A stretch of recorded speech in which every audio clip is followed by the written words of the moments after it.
Here now with reaction, it is time for the Hannity press briefing with White House Press Secretary Karoline Leavitt. Boy, very powerful. Well, I think actually all of your press briefings are pretty powerful because I love watching the liberal media melt and bubble and fizz like Alka-Seltzer and water, but it was powerful. We had Patty, Rachel's mom, on this show last night, and what she said at that podium today was extremely powerful, which is why I assume you decided, you know what, that's enough for today. I think that speaks for itself. What was that like for you?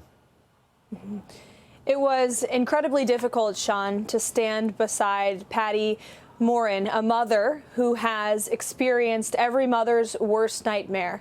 And it was incredibly powerful to listen to her words because they are the truth, the brutal truth about what happened to her beautiful daughter at the hands of a heinous monster who should have never been allowed into our country in the first place. And Patty was so courageous and brave to share the gruesome details about her daughter's murder.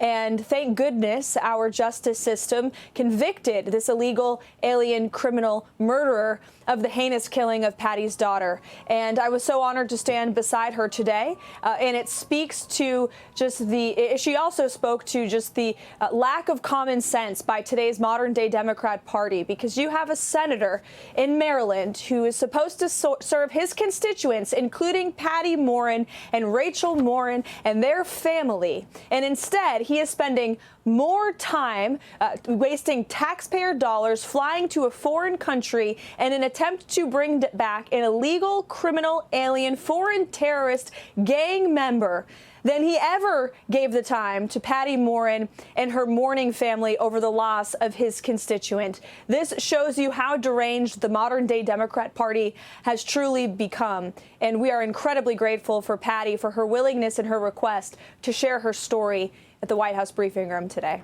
Well, we see that they're silent when we see these acts of domestic terrorism against Tesla.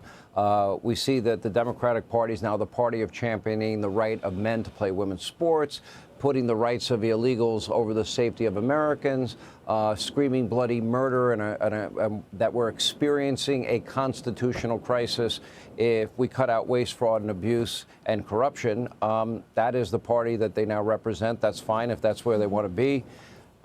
Do we have an update? I know that there was discussions today regarding trade and tariffs with Japan.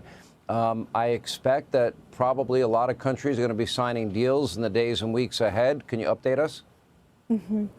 I don't have an update for you. I actually just left a dinner with the president and Patty Morin and some great faith leaders in celebration of Holy Week. So I haven't checked in with our Secretary of Treasury or Jamison Greer, our United States Trade Ambassador, yet. However, I did run into the Secretary of Treasury, and he told me the meetings were productive and they were moving along, and they were here for quite some time. And the president met directly with one of the trade representatives from Japan because the president wants to be involved in these negotiations and these talks. And I think it speaks volumes about the number of countries we have seen come to the table, reaching out to this administration to cut deals. It's because the entire world knows they need to do business with the United States of America. And China knows that too, Sean. And as President Trump directed me to say yesterday, it remains true tonight.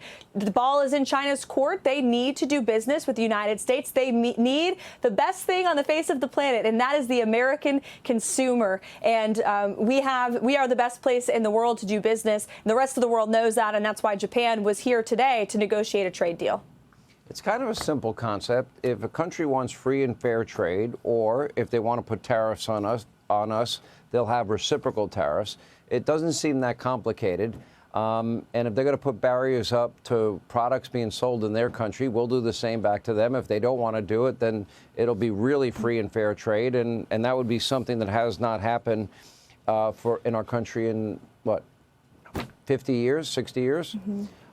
Anyway, Karoline Leavitt, we appreciate you being with us.